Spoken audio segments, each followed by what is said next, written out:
नमस्कार विद्यार्थी मित्रों, मैं पवन सर। कक्षा 12 अर्थशास्त्र विषय पाठ 8 कृषि क्षेत्र। विद्यार्थी मित्रों, पाठ 8 कृषि क्षेत्र में आज हम फसल की अदला बदली की चर्चा करने जा रहे हैं। किसकी चर्चा करने जा रहे हैं? फसल की अदला बदली।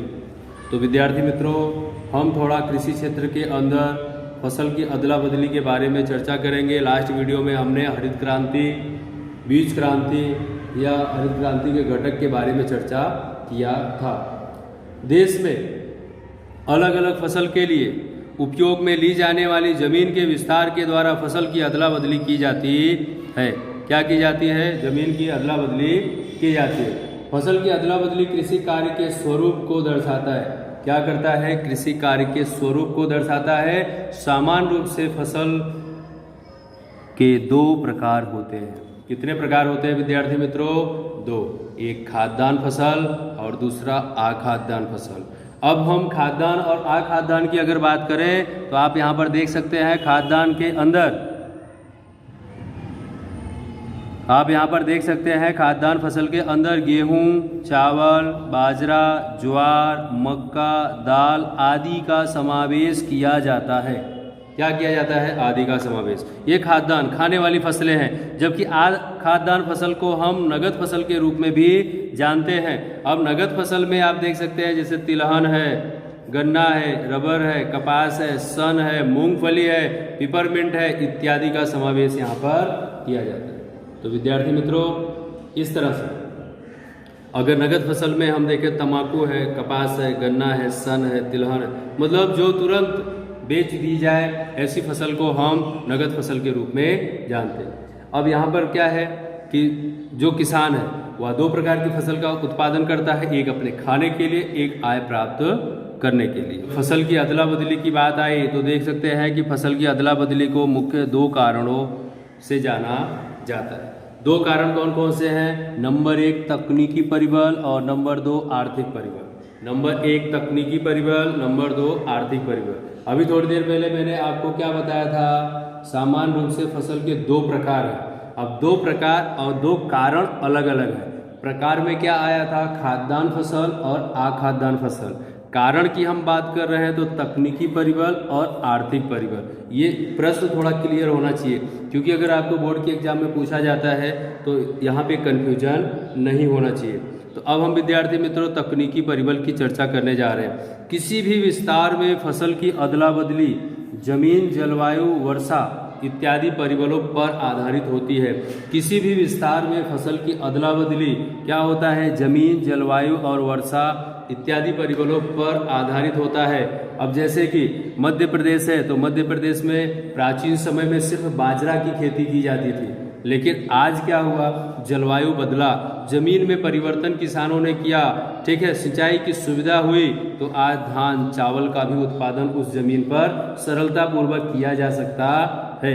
तो इस प्रकार से भारत में ऐसे कई राज्य हैं, भारत में ऐसे कई राज्यों में जहां पर सिंचाई की सुविधा के आधार पर गन्ना, तंबाकू जैसी फसल का उत्पादन अच्छी मात्रा में किया जा सकता है। फसल की अदला बदली में पूंजी, उन्नत किस्म के बीज मतलब सुधरे हुए बीज, रासायनिक खाद, जंतुनाशक दवाई के उपयोग के लिए सरकार क्या करती है? ऋण की सुविधा, लोन की सुविधा बैंकों के द्वारा पूरी करवा रही है।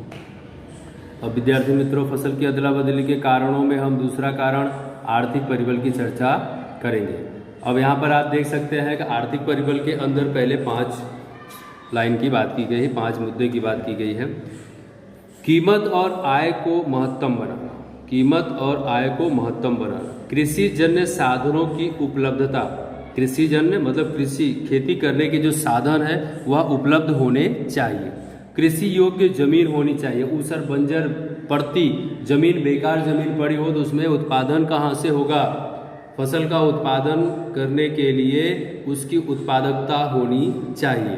बीमा सुरक्षा मतलब जो फसल का हम उत्पादन करना चाहते हैं उसका बीमा सुरक्षा भी होना चाहिए। और अवधि, कितने अवधि तक के लिए है उसकी बात यहाँ पर कही गई है। इसी के साथ साथ विद्यार्थी मित्रों, अब हम देख लें कि किस दशक में किस समय में कितना फसल का उत्पादन देखने को मिला। 1950-51 में अनुमानित लगभग 75% खाद्यान्न फसल का उत्पादन हुआ था और 25% नगद फसल का उत्पादन हुआ।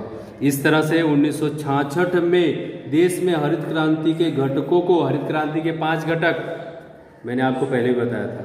नंबर 1 सुधरे हुए बीज, रासायनिक खाद, जंतुनाशक दवाई, यंत्रीकरण और सिंचाई, इन 5 घटकों के अमल में लाने से फसल की अदला बदली अधिक मात्रा में देखने को मिलती है। अब विद्यार्थी मित्रों 1970-71 में खाद्यान्न फसल जो है वह घट गया। पहले कितना था? 75 था, बाद में घटकर कितना हो गया? 74% देखने को मिला। लेकिन नगद फसल में 1% की बढ़ोतरी हुई। पहले कितना था? 25, बाद में बढ़कर कितना हो गया? 26% जितना उत्पादन देखने को मिला। इसी के साथ साथ विद्यार्थी मित्रों वर्ष 2006 और 7 में खाद्यान्न फसल का जो प्रमाण है वो काफ़ी 10% घटा।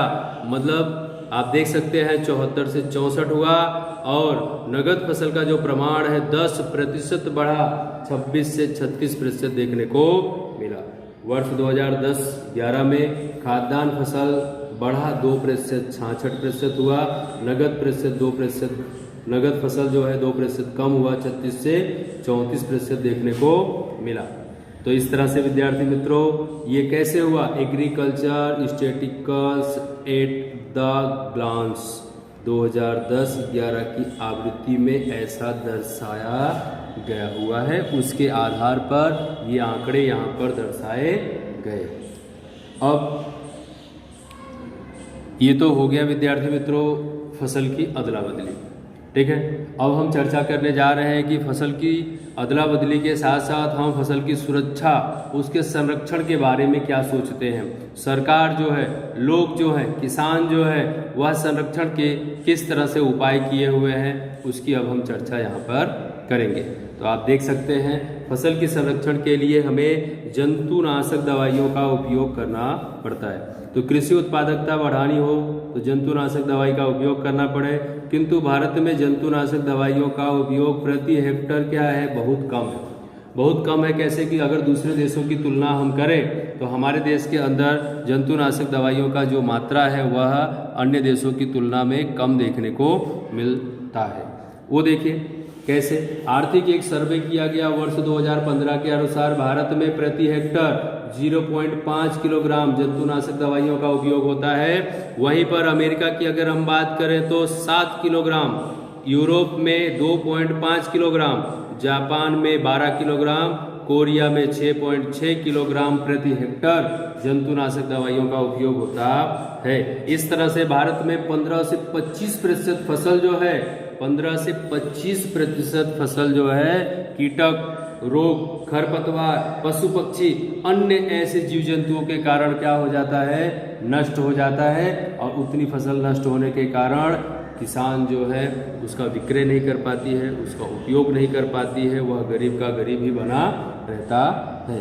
भारत में जंतुनाशक दवाइयों का उपयोग बाकी देशों की तुलना में 0.5 किलोग्राम होने से फसल का बिगाड़ यहाँ पर बहुत अधिक मात्रा में देखने को मिला, ठीक है।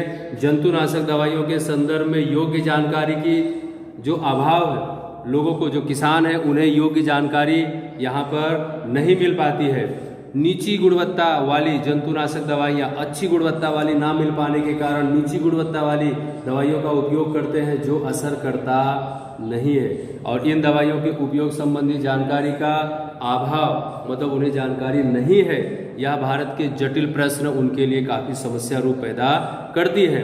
भारत में जंतुनाशक दवाइयों का अयोग्य ढंग से, मतलब सही ढंग से उपयोग नहीं किया जाता है, जो पर्यावरण और संपूर्ण मानव जाति के लिए प्राण घातक साबित होते हैं। भारतीय किसानों को जंतुनाशक दवाइयों के अलग अलग प्रकार होते हैं, उनके जहरीलेपन से संबंधित जानकारी देने के लिए यहाँ पर सरकार ने क्या किया है? CIBRC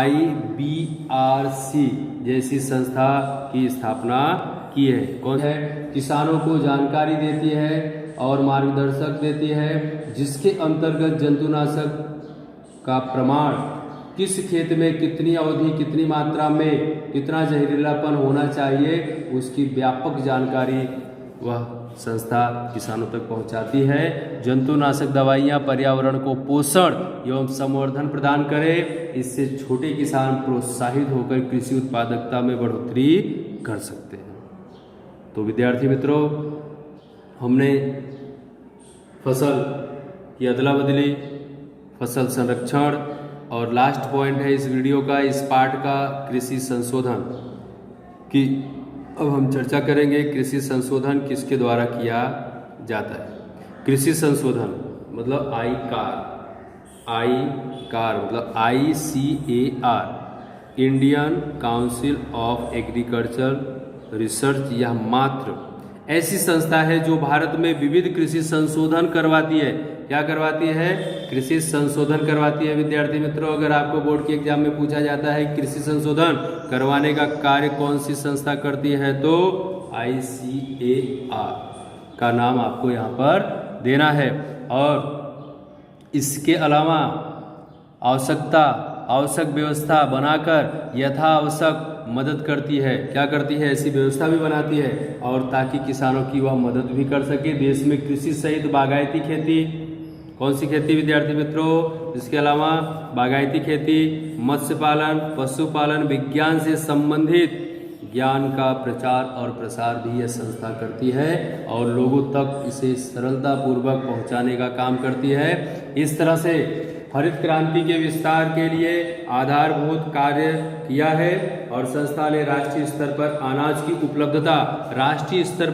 उपलब्धता, पोषण युक्त सुरक्षा प्राप्त हो, इस उद्देश्य से यथासंभव प्रयास भी यहाँ पर किए हैं ताकि देश के सभी लोगों तक अनाज सरलता पूर्वक पहुँचे। ऐसा कार्य भी इस ICAR ने किया है। विद्यार्थी मित्रों, आज के इस वीडियो में यह पार्ट का लास्ट पॉइंट यहाँ पे पूरा होता है। अगले वीडियो से नए पार्ट के साथ, नई ऊर्जा एनर्जी के साथ हम मिलेंगे। तब तक के लिए धन्यवाद।